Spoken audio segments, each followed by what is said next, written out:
1, 2, 3, 4, 5, 6, 7, 8, 9, 10. 1, 2, 3, 4, 5, 6, 7, 8, 9, 10. 1, 2, 3, 4, 5, 6, 7, 8, 9, 10. Welcome and good morning. 1, 2, 3, 4. You happy with that? 1, 2, 3, 4, 5, 6.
Lots of nice interference here with all this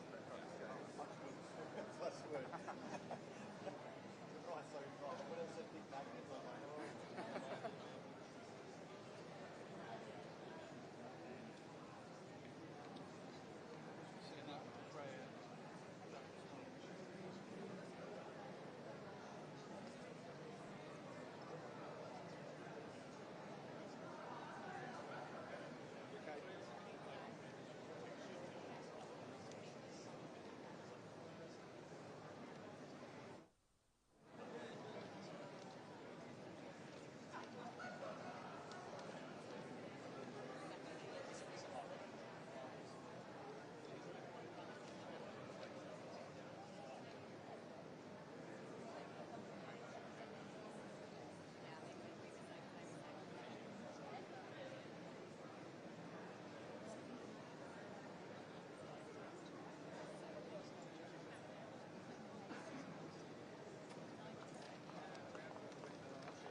Good morning, everyone, and welcome to the Siemens Healthineers Magnet Factory.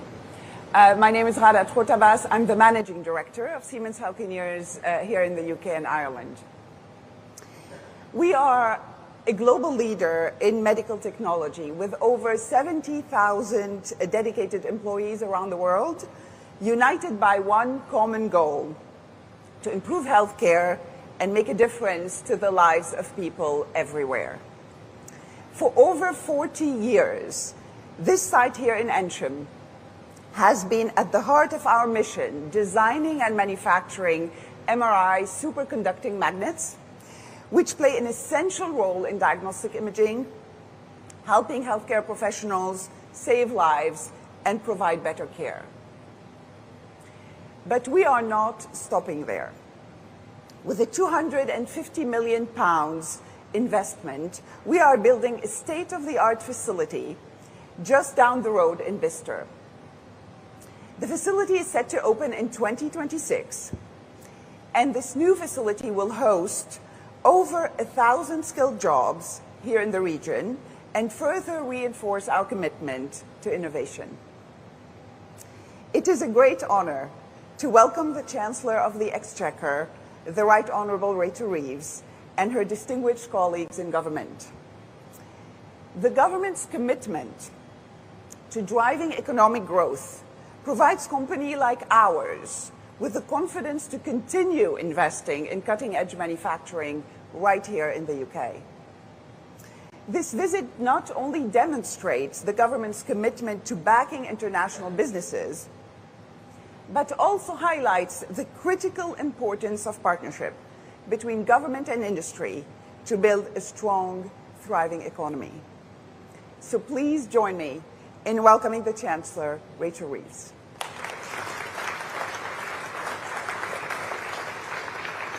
Welcome. Thank you very much, everybody. Thank you, Rada. It's fantastic to be here at the Siemens Healthineers at this amazing facility. Today, I want to talk about economic growth, why it matters, how we achieve it, and what we are going to do to go further and faster to deliver it. Before we came into office, the Prime Minister and I have said loud and clear, economic growth is the #1 mission of this government. Without growth, we cannot cut hospital waiting lists or put more police on the streets. Without growth, we cannot meet our climate goals or give the next generation the opportunities that they need to thrive. But most of all, without economic growth, we cannot improve the living standards of ordinary working people. Because growth isn't simply about lines on a graph. It's about the pounds in people's pockets, the vibrancy of our high streets, and the thriving businesses that create wealth, jobs, and new opportunities for us, for our children and grandchildren. We will have succeeded in our mission when working people are better off. I know that the cost of living crisis is still very real for many families across Britain. The sky-high inflation and interest rates of the past few years have left a deep mark, with too many people still making sacrifices to pay the bills and to pay their mortgages. But we have begun to turn things around.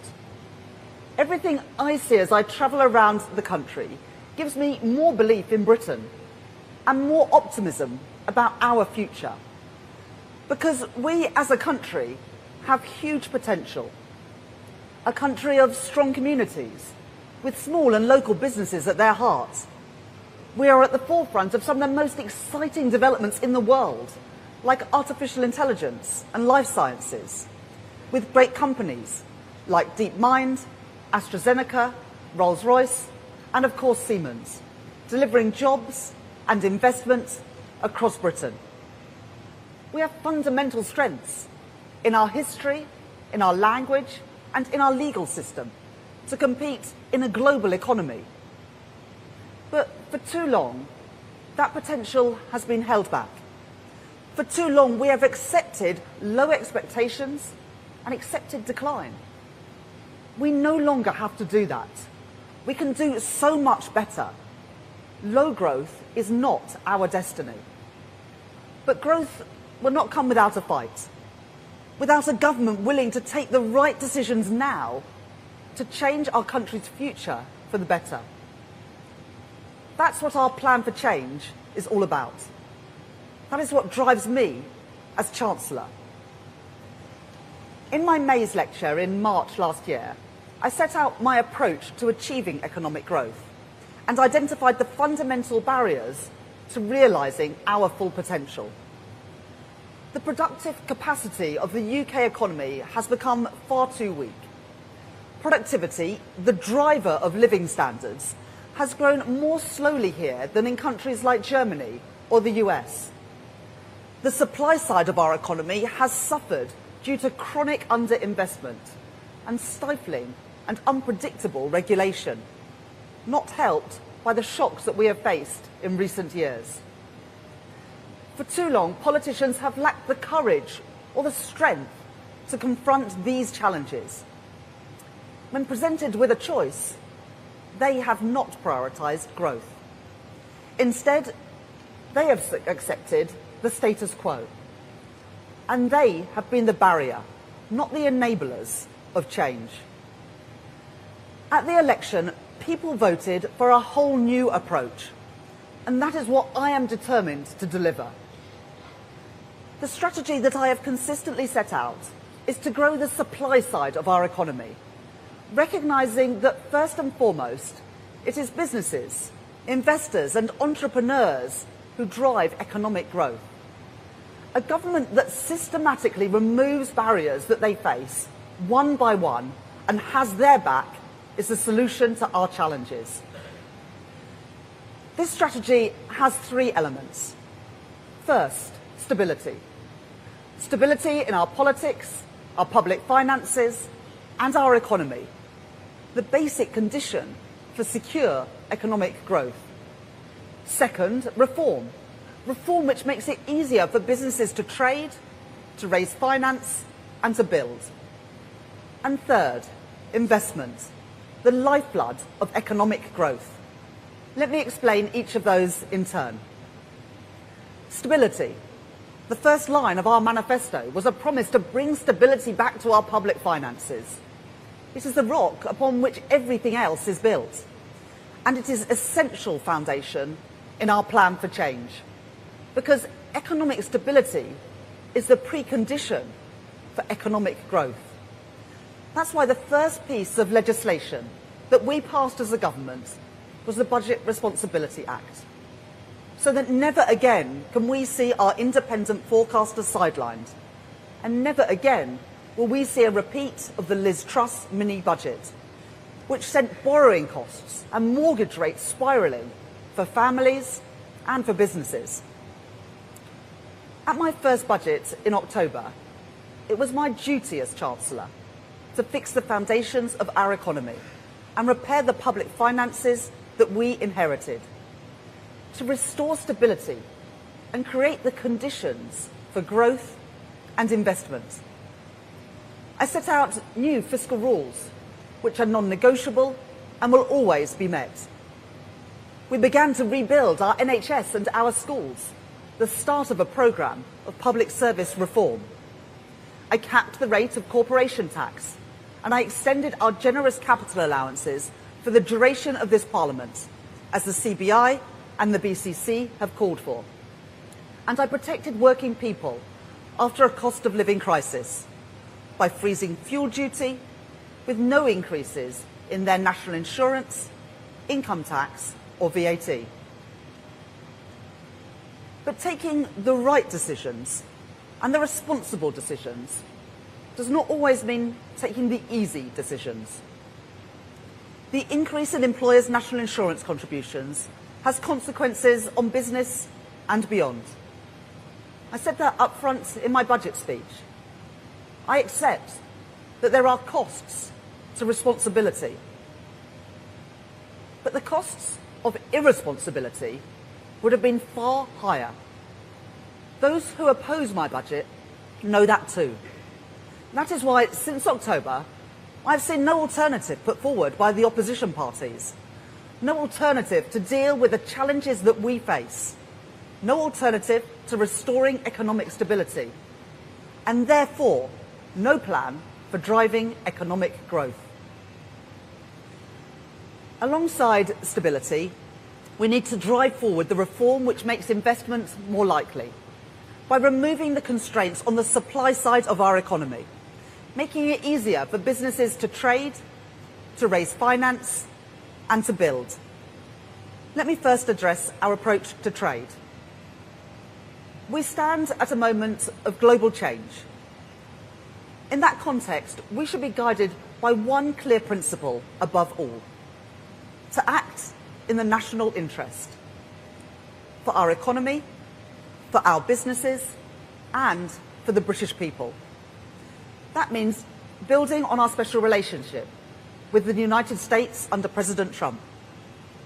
The Prime Minister discussed the vital importance of growth with the President last weekend, and I look forward to working with the new Treasury Secretary, Scott Bessent, to deepen our economic relationship in the months and years ahead. Acting in our national interest also means resetting our relationship with the EU, our nearest and our largest trading partner, to drive growth and support business. We are pragmatic about the challenges that we have inherited from the last government's failed Brexit deal, but we are also ambitious in our goals. Unlike the Conservative Party, whose policy was not to engage with the European Union at all, we will prioritise proposals that are consistent with our manifesto commitments and which contribute to British growth and British prosperity, because that is what the national interest demands. Our approach to trade also means building stronger relationships with fast-growing economies all around the world. That is why I led a delegation to China for the first economic and financial dialogue since 2019, alongside world-leading financial services businesses, including HSBC, Standard Chartered and Schroders, unlocking £600 million of tangible benefits for the UK economy.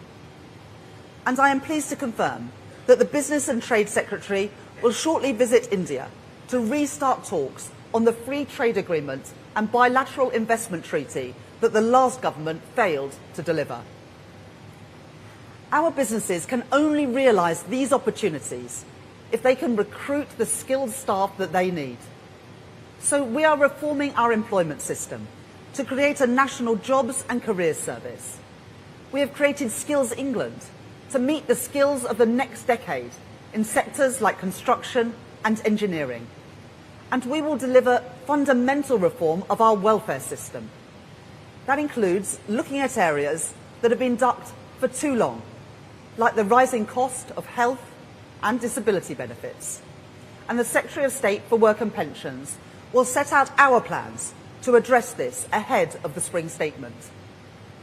Next, the Immigration White Paper.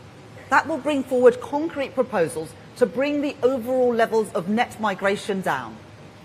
But we know that the UK is in an international competition for talent in vital growth sectors. That is why last week I set out plans for attracting global talent to Britain.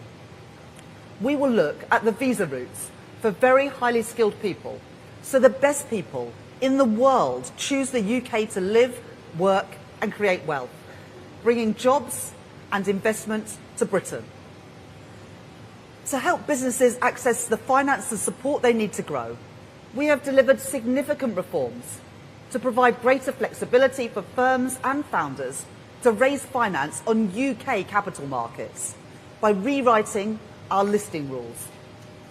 In my Mansion House speech, I announced a series of reforms to our pension system, including the creation of larger consolidated funds, which have much greater capacity to invest in high-growth British companies at the scale that we need them to. The consultation on these reforms is already complete, and the final report will be published in the spring. Yesterday, we confirmed that we have plans to go further, whilst always protecting the important role that pension funds play in the gilt market.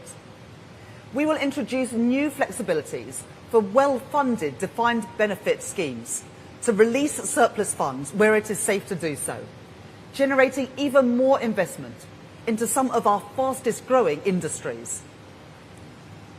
I know too that businesses are held back by a complex and unpredictable regulatory system, and that is a drag on investment and innovation.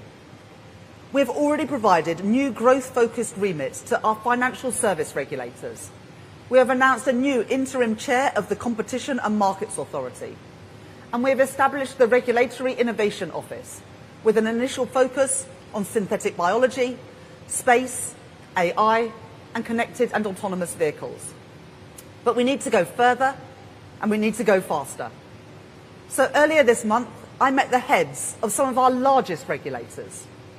They have already provided a range of options to drive growth in their sectors and proposals for how they can be more agile and responsive to businesses. And we will publish that final action plan in March to make regulation work much better for our economy. To get Britain building again, we have delivered the most significant reforms to our planning system in a generation. I have been genuinely shocked about how slow our planning system is, by how long it takes things to get things done. Take the decision to build a solar farm in Cambridgeshire, a decision that the Energy Secretary took only a few weeks into the job in July, but which had first come to government's attention in 2021. It's ridiculous. The Deputy Prime Minister now has already driven significant progress across government in addressing these issues. My colleagues have determined 30 major planning decisions in just 6 months, including for airports, data centres and major housing developments. We have significantly raised housing targets across the country and made them mandatory so that we can build 1.5 million homes in this Parliament. We have reformed decades-old green belt policies, making it easier to build on the grey belt land around our major cities. And we have opened up our planning system to build new infrastructure, like onshore wind farms or data centres driving the AI revolution.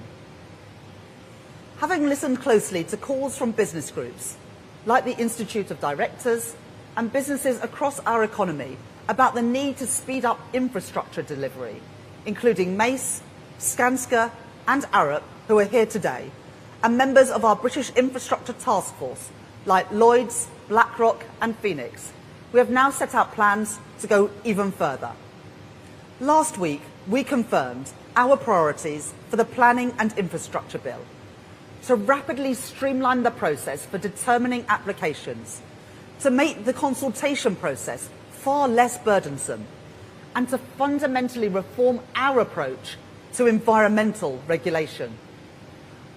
The problems in our economy, the lack of bold reform that we have seen over decades, can be summed up by a £100 million bat tunnel built for HS2. The type of decision that has made delivering major infrastructure in our country far too expensive and far too slow. So we are reducing the environmental requirements placed on developers when they pay into a nature restoration fund that we have created, so they can focus on getting things built and stop worrying about the bats and the newts. And to build our new infrastructure, like nuclear power plants, train lines and wind farms more quickly, we are changing the rules to stop blockers getting in the way of development through excessive use of judicial review. This bill, the Planning and Infrastructure Bill, is a priority for this government. It will be introduced in the spring, and we will work tirelessly in Parliament to ensure its smooth, speedy and rapid delivery. By providing a foundation of economic stability, and by delivering the reforms needed to make it easier for businesses to succeed and grow, we will create the right conditions to increase investment in our economy, the final key element of our strategy. Investment and innovation go hand in hand. I want to see the sounds and the sights of the future arriving, delivered by amazing businesses like Wave and Oxford Nanopore. They are the future, and Britain should be the best place in the world to be an entrepreneur. That is why we protected funding for research and development, and it is why one of the first decisions that I made as Chancellor was to extend the Enterprise Investment Scheme and the Venture Capital Trust schemes for a further 10 years to get more investment into new companies, driving their innovation and growth. I am determined to make Britain the best place in the world to invest. That was my message in Davos last week. That ambition demands action. The International Investment Summit that we hosted in October delivered £63 billion of investment right across our country. From Iberdrola, doubling its investment in clean energy in places like Suffolk. Blackstone investing £10 billion in a data centre in Northumberland.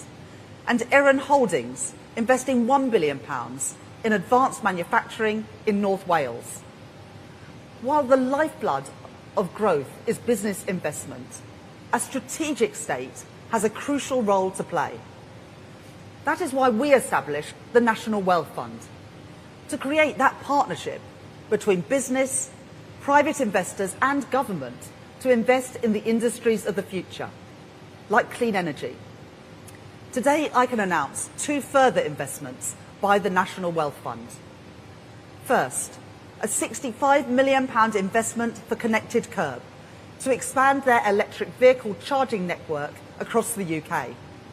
And second, a £28 million equity investment in Cornish Metals, providing the raw materials to be used in solar panels, wind turbines and electric vehicles, supporting growth and jobs in the southwest of England. There is no trade-off between economic growth and net zero. Quite the opposite. Net zero is the industrial opportunity of the 21st century, and Britain must lead the way. That is why we will publish a refreshed carbon budget delivery plan later this year, which alongside the spending review will set out our plans to deliver Carbon Budget 6. Today, I can also announce that we are removing barriers to deliver 16 gigawatts of offshore wind by designating new marine protected areas to enable the development of this technology in areas like East Anglia and Yorkshire, crowding in up to £30 billion of investment in homegrown clean power. And there's more. Our industrial and manufacturing base, represented brilliantly by Make UK, have been banging their heads against the wall for years at the lack of a proper industrial strategy from government.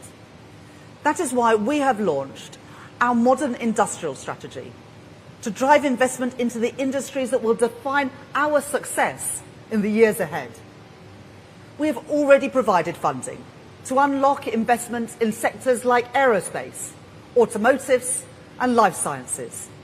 And we have set out reforms to boost financial services, the AI sector and our brilliant creative industries. We are not wasting any time, and we will move forward with the next steps of the industrial strategy ahead of its publication in the spring. We will work with the private sector to deliver the infrastructure that our country desperately needs. This includes the Lower Thames Crossing, which will improve connectivity at Dover, Felixstowe and Harwich, alleviating severe congestion as goods destined to export come from the north and the Midlands and across the country to markets overseas. To drive growth and to deliver value for money for taxpayers, we are exploring options to privately finance this important project. And we have changed course on public investment too, with a new investment rule to ensure that we don't just count the costs of investment, we count the benefits too.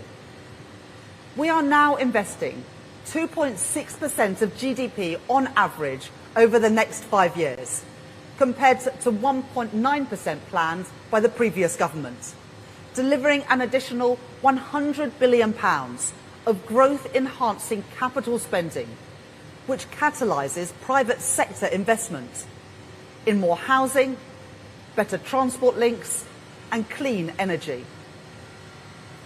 These are significant steps in just 6 months, and we are seeing some encouraging signs in the British economy. The IMF have upgraded our growth prospects for 2025, the only G7 country outside the US to see this happen.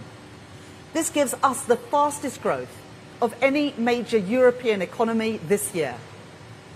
And a global survey of CEOs by PwC has shown that Britain is now the second most attractive country in the world for businesses looking to invest.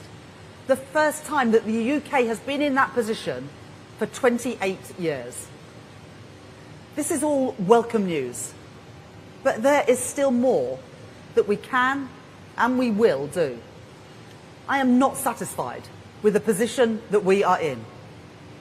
While we have huge amounts of potential, the structural problems in our economy run deep, and the low growth of the last 14 years cannot just be turned around overnight. This has to be our focus for the duration of the Parliament, because the situation demands us to do more. And today I will go further and faster in kick-starting economic growth. Our mission to grow the economy is about raising living standards in every single part of the United Kingdom.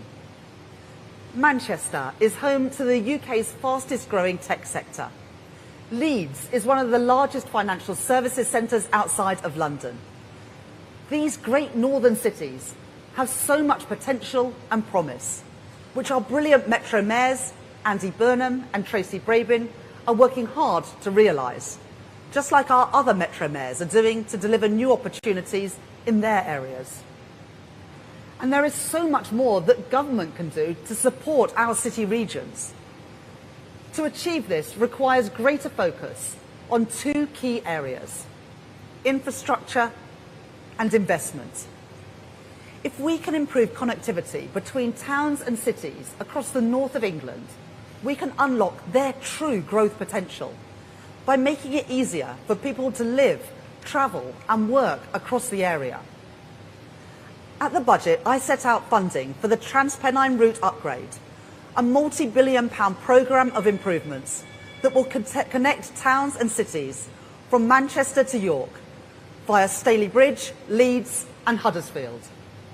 We are delivering railway schemes to improve journeys for people across the north, including upgrades at Bradford Forster Square and by electrifying the Wigan to Bolton line. We are committed to supporting the delivery of a new mass transport system in West Yorkshire. And in spring, we will publish the spending review and a 10-year infrastructure strategy, which will set out further detail of our plans for infrastructure investment right across the UK. New transport infrastructure can also act as a catalyst for new housing. We have already seen the benefits that unlocking untapped land around stations can deliver in places like Stockport, where joint work, spearheaded by Andy Burnham and council leaders, has delivered new housing and wider commercial opportunities. We will introduce a new approach to planning decisions on land around stations, changing the default answer to yes. We are working with the devolved governments to ensure the benefits of growth can be felt across Scotland, Wales and Northern Ireland, including by partnering with them on the industrial strategy to support their considerable sectoral strengths. And in December, I met with Metro mayors from across England.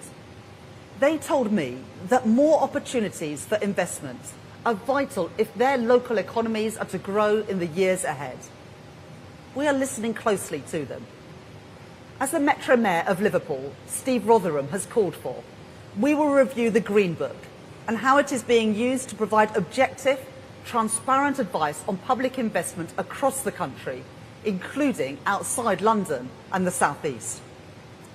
This means that investment in all regions is given a fair hearing by the Treasury that I lead. The Office for Investment is going to be working hand in hand with local areas to develop a commercially attractive pipeline of investment opportunities for a global audience, starting with the Liverpool City region and the North East Combined Authority, led by Kim McGuinness. The National Wealth Fund is establishing strategic partnerships to provide deeper, more focused support for city regions, starting in Glasgow, West Yorkshire, the West Midlands and Greater Manchester. We are supporting key investment opportunities across the UK. The government is also backing Andy Burnham's plans for the redevelopment of Old Trafford, which promises to create new housing and commercial development around a new stadium to drive regeneration and growth in the area. We are moving forward with the Wrexham and Flintshire Investment Zone, focusing on the area's strengths in advanced manufacturing, backed by major businesses like Airbus and JCB, to leverage £1 billion of private investment in the next 10 years, creating up to 6,000 jobs. The last government stood by as Doncaster Sheffield Airport was closed by its owner, despite the overwhelming support for it to stay open. It now sits idle, despite the potential to drive jobs and growth across the north.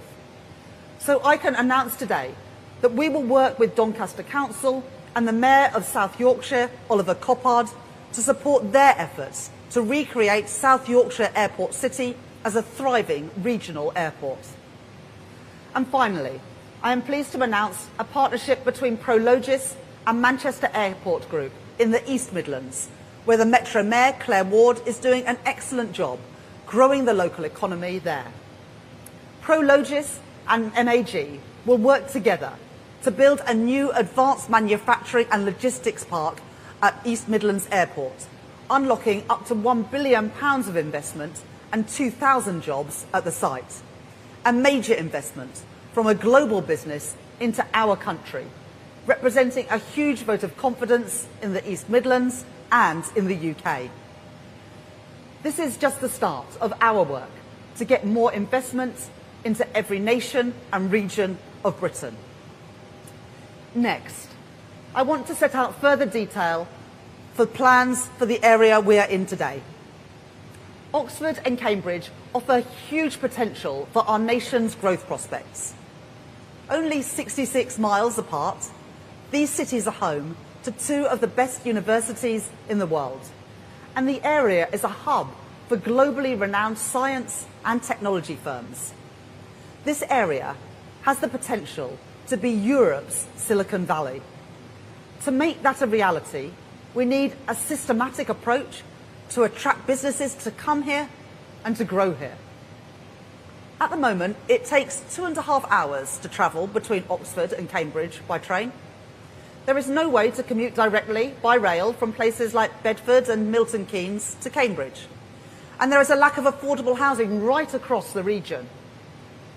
In other words, the demand is there, but there are far too many supply-side constraints on economic growth here. We are going to fix that. The Oxcam Arc was initially launched in 2003, over 20 years ago. But the project was then dropped by the previous government in 2021. We are not prepared to miss out on the opportunities any longer. So working with the Deputy Prime Minister, who is already driving forward vital work in the region, we are going further and faster to unlock the potential of the Oxford-Cambridge Growth Corridor. First, we are funding the transport links needed to make the Oxford-Cambridge Growth Corridor a success, including East-West Rail, with new services between Oxford and Milton Keynes starting this year, and road upgrades to reduce journey times between Milton Keynes and Cambridge. East-West Rail will also support vibrant new and expanded communities along the route. We have already received proposals for new towns along the new railway, with 18 submissions for sizable new developments. At Tempsford, the nexus of the East Coast Main Line, the A1 and East West Rail, we will move quicker to deliver a mainline station, meaning journey times to London of under an hour and to Cambridge in under 30 minutes when East West Rail is operational. Second, we are ensuring that the area has the right infrastructure and public services in place to support the growth corridor as it expands. A new Cambridge Cancer Research Hospital is being prioritised for investment as part of Wave 1 of the new hospital programme. Water infrastructure has also been a major hindrance to development in the region.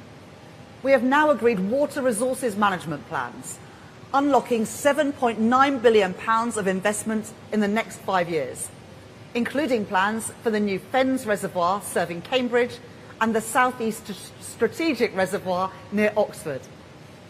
And I can confirm today that the Environment Agency have now lifted their objections to new development in Cambridge following this government's intervention to address water scarcity, which means 4,500 additional homes, new schools, new office, retail and laboratory space can be built.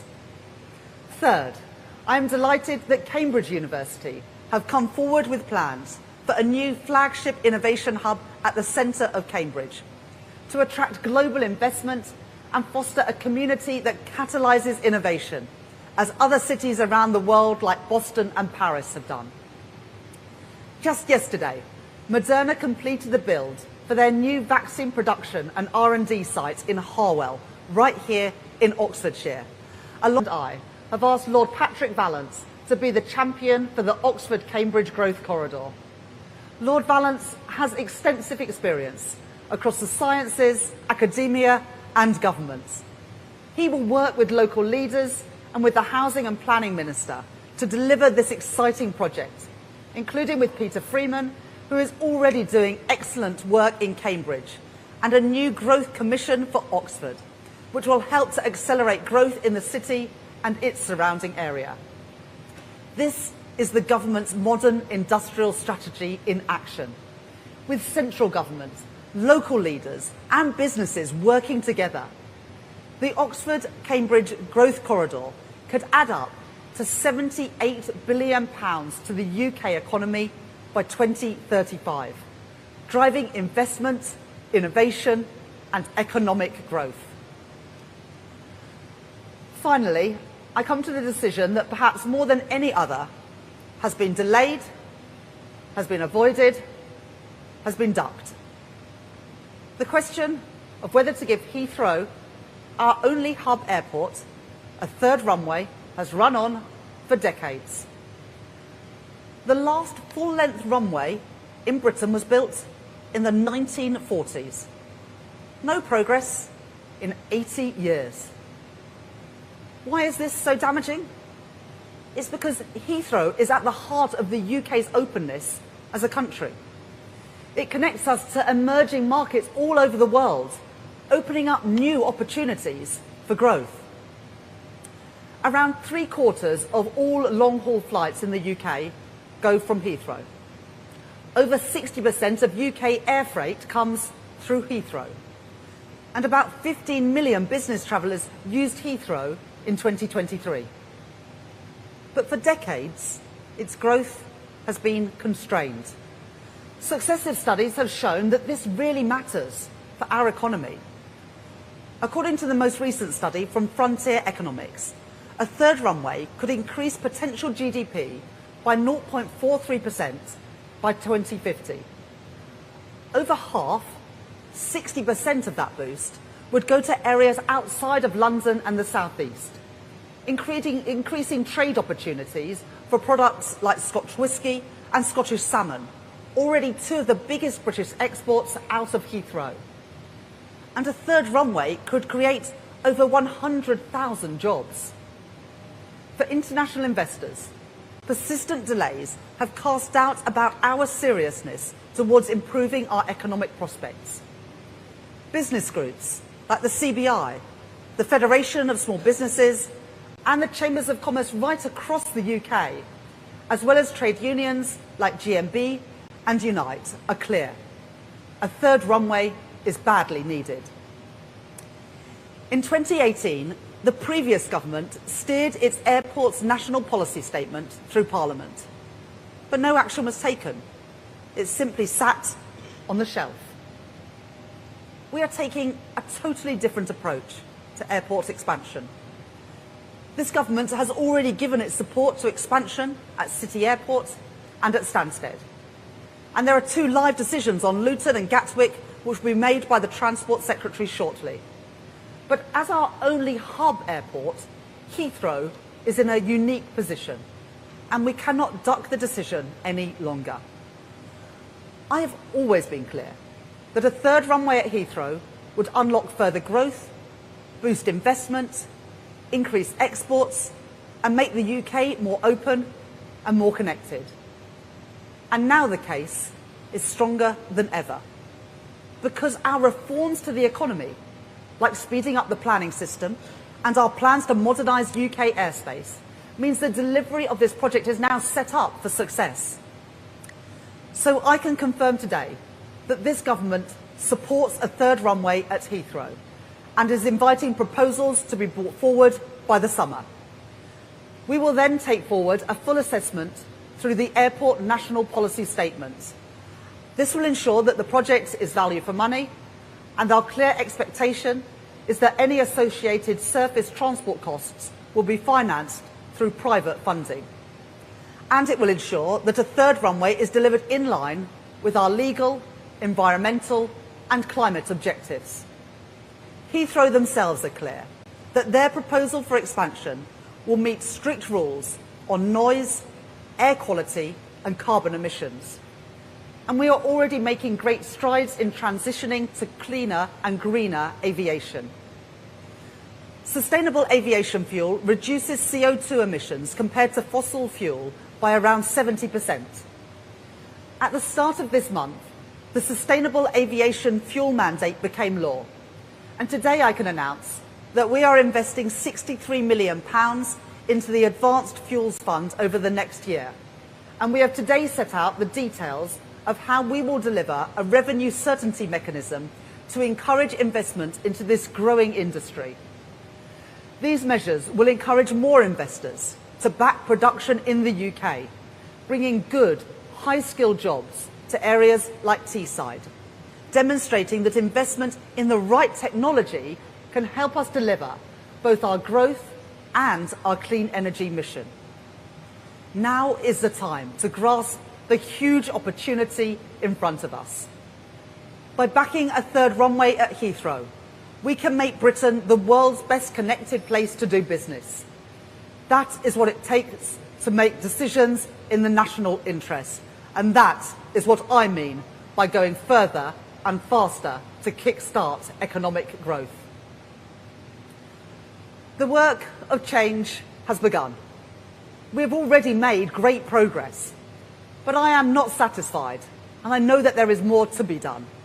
We must go further and faster if we are to build a brighter future.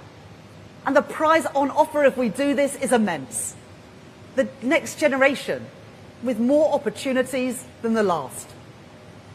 An engineer in Teesside, working in some of the most exciting industries of the future, from carbon capture to sustainable aviation fuel. A scientist in Milton Keynes or Bedford commuting to Oxford or Cambridge, working in our life sciences industry to solve some of the most important medical challenges in the world.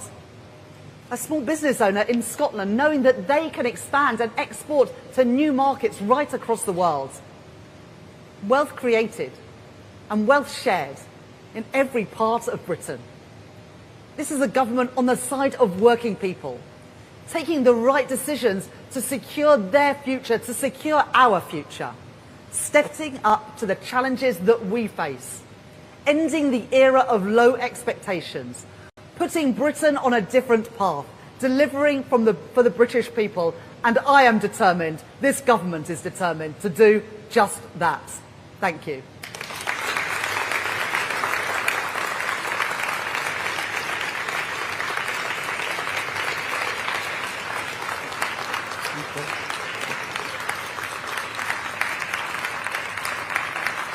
Thank you.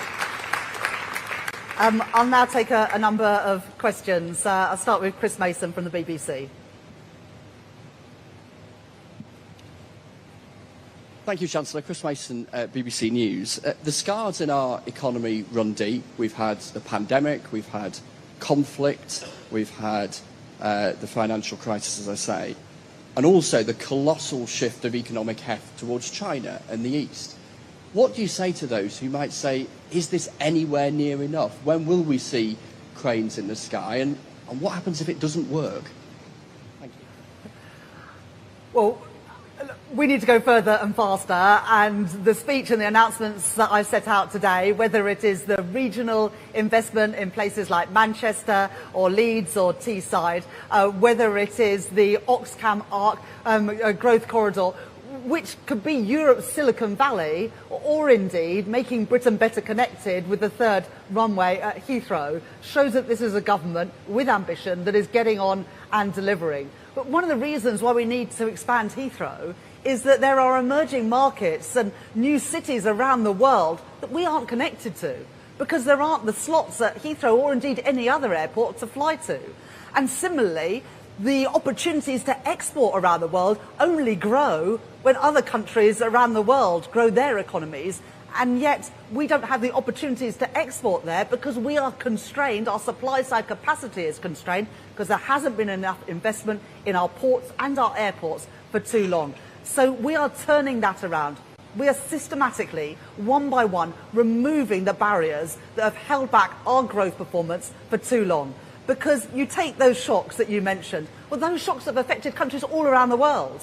But every time one of them comes along, it seems to affect the UK more. And the impact of it lasts longer. So we've got to build a more secure and a resilient economy, and these investments, and cracking on with them. That's why it's different this time, because we're reforming the planning system. The Planning and Infrastructure Bill will be a priority for this government because it means that projects like the expansion of Heathrow, like East West Rail, like the new towns that we want to build, can happen at pace rather than taking decades, which I'm afraid has been our experience as a country for far too long. Next question from Ed Conway at Sky. Thank you, Chancellor. Lots of exciting plans today. By definition, though, some of them will take quite a long time to actually come to fruition, whether it's reservoirs or runways. So I just wonder, can you give us a sense of what are we looking to judge success here? What kind of metrics can we work out whether we're succeeding? Is it GDP? Is it GDP per capita? You had this plan to have the fastest growing economy in the G7. Does that still exist, or is it just living standards, which are important but not the same? Well, I agree with you, Ed, that these are exciting plans, and these are plans that are going to take our country forward. We said when we set out the plan for change that we want living standards for working people to improve. That's what we want people to see and experience and feel in their own pockets by the time that this Parliament comes to an end. And that's why we are trying to crack on with things. There's no point in announcing a third runway at Heathrow if you've got the same planning system that we have now, because it will take decades and people won't feel the benefit. There's no point in saying we're going to build 1.5 million homes. It's just talk, unless you reform the planning system. So that's why, alongside the big announcements we're making today, we are making changes so we can actually get on and deliver these projects, not just talk about them. Next question from Andy Bell at Channel 5. Thank you very much. Andy Bell, Channel 5 News. Chancellor, as you know, there are a lot of people in business who say the biggest barrier to growth are the taxes that you put on business at the budget. So, can you offer the possibility of any tweaks to what you levied in terms of taxes on business back in your budget? And can you rule out any further taxes? Of what we're doing, haven't heard any serious alternative. And when I became Chancellor, the first thing that I had to do was restore stability to our public finances.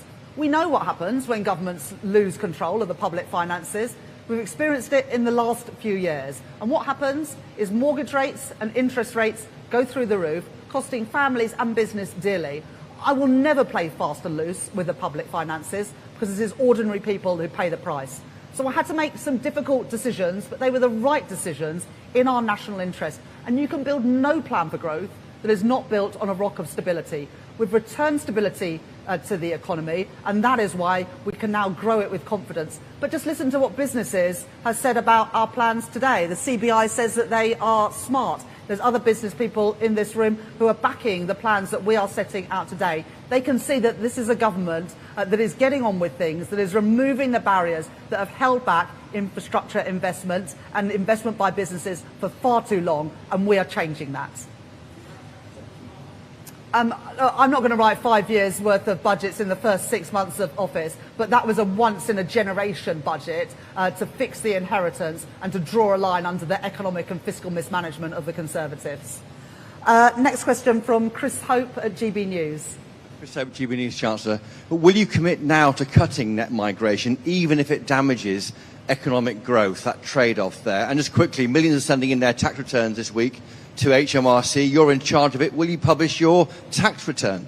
We will reduce net migration, but taking back control means having more of a say of who comes into this country. And that's why I announced in Davos last week that we're looking at visa routes for some of the most highly skilled and talented people, because I want them to see what I see in Britain, which is the best place in the world to start and grow a business. So we want to attract that talent. But absolutely, we've made that commitment to bring net migration down. Well, thank you for the reminder to everybody to get their tax returns. We will use that money wisely to invest in infrastructure and grow our economy. Chancellors and Prime Ministers haven't published their tax returns in the past, and I don't have any plans to do so. The next question is from Harriet Lyne at the Daily Mail.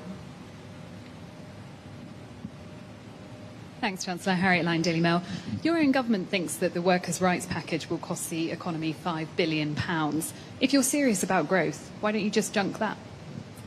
Well, for ordinary working people to have security over the number of hours they are working, what their wages are going to be from week to week, that they are not at the whim of their employer on things like fire and rehire, gives ordinary working people the confidence to go out and spend in the economy. There's loads of evidence that a secure workforce is a more confident, more productive workforce, and also more confident to spend in the economy. So I believe that a strong package of workers' rights and protections for people at work go hand in hand with a strong economy. But throughout the whole process of the Employment Rights Bill, Angela Rayner and Johnny Reynolds have worked closely with business to understand their concerns on things like the importance of having probation periods, for example, and the flexibility to take on workers during busy times, whether that's the holiday or Christmas. And the bill that we take through Parliament will reflect those concerns so that we get the balance right, supporting working people and supporting businesses. The next question is from Heather Stewart at The Guardian. Thanks. Hi, Chancellor. Heather Stewart from The Guardian. You've struck a very optimistic tone today. You've talked about the UK's upbeat economic prospects. Feels quite different to the tone you struck in your early months in power when you were really quite gloomy about the legacy that you'd been left and the state of the economy. Prime Minister even called a press conference to tell us that we were in an economic and a social black hole. We got almost zero growth in the second half of 2024. I wonder if you regret that gloomy tone, and do you think that you and the Prime Minister talked down the economy in the back half of last year? Well, the truth is, I did face a real challenge when I became Chancellor with a £22 billion black hole, not for some year in the future, but in the financial year we were in. And that required a number of difficult decisions on spending, on welfare and taxation. But I didn't shy away from those decisions, because if I had have tried to sweep them under the carpet, then we'd be here at this event today where businesses would know that the public finances didn't add up and know that I'd have to come back with more tax increases. And the questions would be, well, you know, you've still got this black hole in the public finances, so how are you going to fill them? We have now drawn a line under that economic mismanagement. The decisions weren't easy. I recognise that they have consequences, but the consequences of doing nothing and allowing our public finances to go unchecked would have been even greater. Returning stability to the economy, which has allowed the Bank of England to cut interest rates twice since this government came to office. Inflation now much closer anchored to 2%, now standing at 2.5%. percent, wages rising at twice the rate of inflation, shows that some of that stability that we were lacking for so many years under the Conservatives has returned to the economy. But I am upbeat and optimistic about our country's prospects. Who wouldn't be being here at Siemens today? Who wouldn't be seeing what Rolls-Royce are doing in Derby, seeing what Hitachi are doing in Newton Aycliffe, seeing what Oxford Nanopore do just down the road? We have amazing companies in this country doing fantastic things, but the truth is we don't see that in the productivity and the GDP numbers. So we've got to turbocharge our economy. We've got to go further and faster in delivering the stability, the reform and the investment that is required to turn around our economic performance. I'll take the next question from Daniel Martin from The Telegraph. Hello, Chancellor. If the economy continues to underperform and you don't meet your fiscal rules, can you rule out taking tax and spending measures on March the 26th? You need to have a bit of Ed Conway's optimism about our exciting plans. Look, the OBR will be doing a report on March the 26th, an updated economic and fiscal report. It's still 2 months until that happens. Of course, they take into account a whole range of factors, and I look forward to seeing their forecast. I've been really clear about the fiscal rules. They are non-negotiable. They are what give a stability to our economy. But we're still 2 months off, and a lot of things happen in that time. So I'm not going to give a running commentary on the March the 26th forecast, Daniel. The next question from Phil Aldrich at Bloomberg.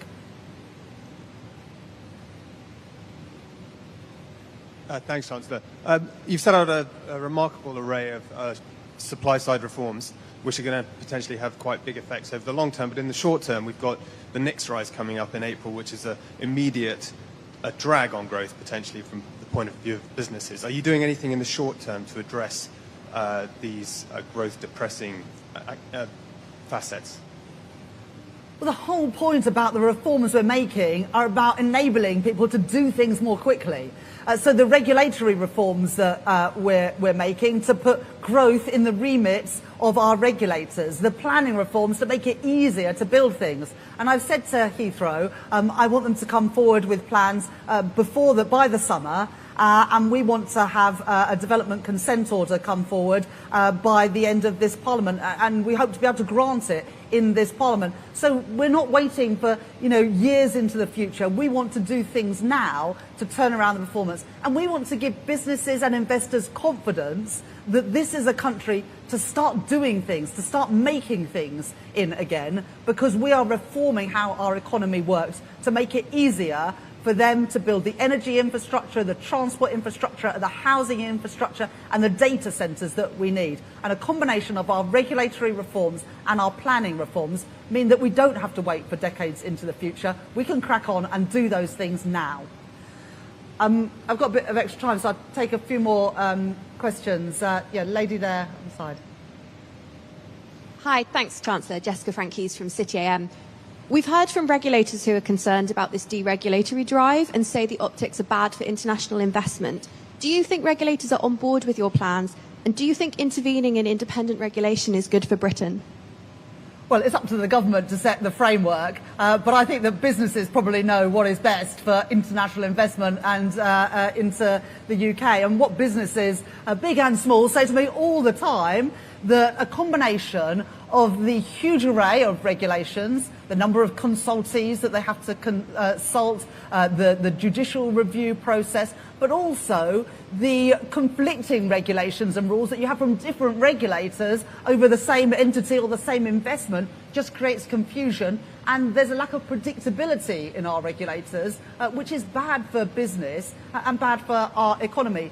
So I won't apologise for wanting to reform how regulation works in Britain. If we're going to grow the economy, we need to reform the regulators too. They need to be part of this growth mission. I've been really pleased by many of the replies that we've had from the regulators, and I look forward to working with them to ensure that, yes, we have independent regulation, but that those independent regulators also focus on growth, because it's the number one mission of this government, and we've got a mandate to deliver it. Take a question from the lady there. Thank you, Chancellor. Sophie Huskerson from The Mirror. The inquiry into the Grenfell Tower fire found deregulation contributed to the 2017 tragedy. Are you worried that safety could be put at risk if you rip up planning rules and reduce regulation? Thank you.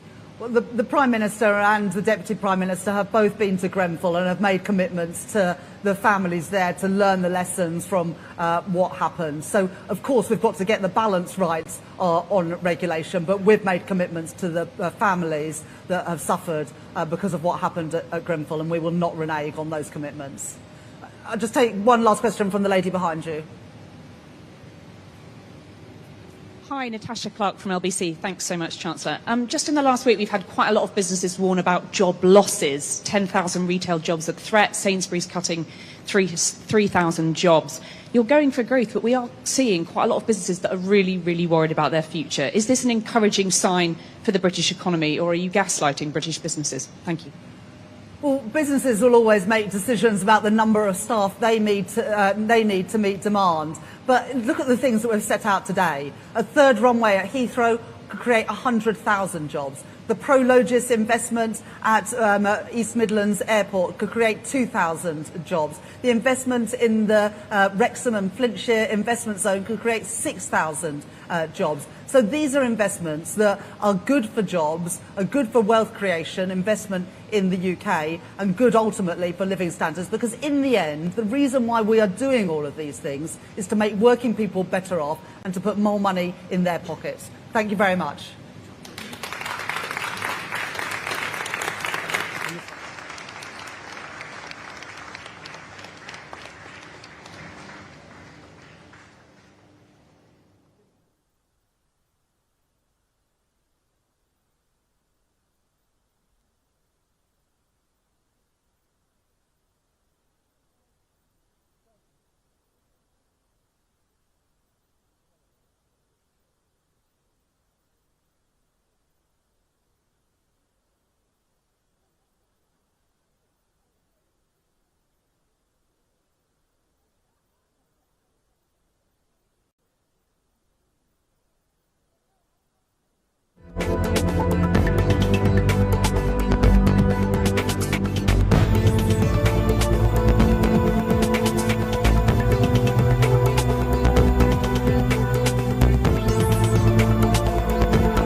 carries with it the echoes of a man, his music, and the memory of millions of victims of Nazi persecution.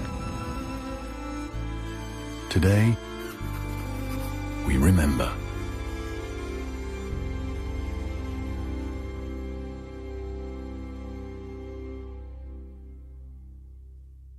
Ladies.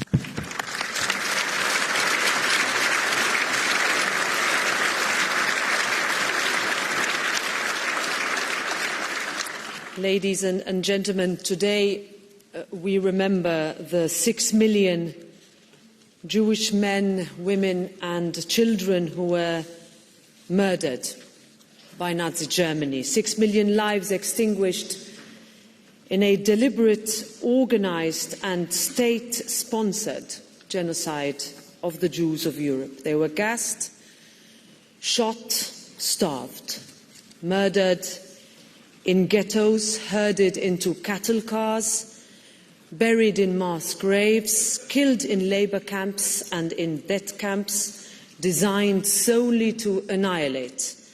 Entire communities wiped out, entire families slaughtered, entire generations stolen.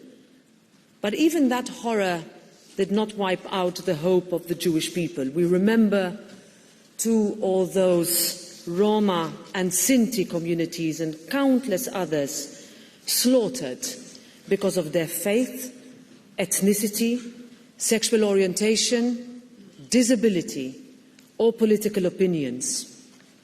On Monday, I represented this House at Auschwitz, joining Holocaust survivors and world leaders to mark the anniversary of the liberation of the largest and deadliest of the Nazi extermination camps. Today, Auschwitz stands as a lesson for all of humanity. In the words of Rabbi Lord Jonathan Sacks, the question is not where was God, but where was man? Where was humanity? The Holocaust did not happen overnight. The dehumanization of the Jews of Europe began long before Auschwitz. It began with words, with propaganda that vilified Jews as dangerous and alien. It began with exclusion, humiliation, and the systematic stripping away of dignity. By the time the final solution was set in motion, the path had already been paved by indifference and hate. That is why we can never forget and why we must act. Ours is the last generation to have the privilege of knowing Holocaust survivors and hearing their stories firsthand. Their voices, their courage, their memories are a bridge to a past that must never be forgotten. Because even after the horrors of the Holocaust, anti-Semitism did not disappear. It persisted. And today, anti-Semitism is on the rise again. In Europe, across the world, and online. Myths, lies, and conspiracy theories. Centuries-old stereotypes dressed in new rhetoric are spreading like wildfire on social media, in our schools and workplaces, in politics and in the media. The consequences are terrifyingly real. Anti-Jewish hate crimes in Europe have surged by 400%. Many are forced to hide their religion in public. Elie Wiesel once warned us, if we forget, we are guilty. If we forget them, they will be killed a second time. That they need to thrive. But most of all, without economic growth, we cannot improve the living standards of ordinary working people. Because growth isn't simply about lines on a graph. It's about the pounds in people's pockets, the vibrancy of our high streets, and the thriving businesses that create wealth, jobs, and new opportunities for us, for our children and grandchildren. We will have succeeded in our mission when working people are better off. I know that the cost of living crisis is still very real for many families across Britain. The sky-high inflation and interest rates of the past few years have left a deep mark, with too many people still making sacrifices to pay the bills and to pay their mortgages. But we have begun to turn things around. Everything I see as I travel around the country gives me more belief in Britain and more optimism about our future. Because we as a country have huge potential. A country of strong communities, with small and local businesses at their heart. We are at the forefront of some of the most exciting developments in the world, like artificial intelligence and life sciences, with great companies like DeepMind, AstraZeneca, Rolls-Royce, and of course Siemens, delivering jobs and investment across Britain. We have fundamental strengths in our history, in our language, and in our legal system to compete in a global economy. But for too long, that potential has been held back. For too long, we have accepted low expectations and accepted decline. We no longer have to do that. We can do so much better. Low growth is not our destiny. But growth will not come without a fight, without a government willing to take the right decisions now to change our country's future for the better. That's what our plan for change is all about. That is what drives me as Chancellor. In my May's lecture in March last year, I set out my approach to achieving economic growth and identified the fundamental barriers to realising our full potential. The productive capacity of the UK economy has become far too weak.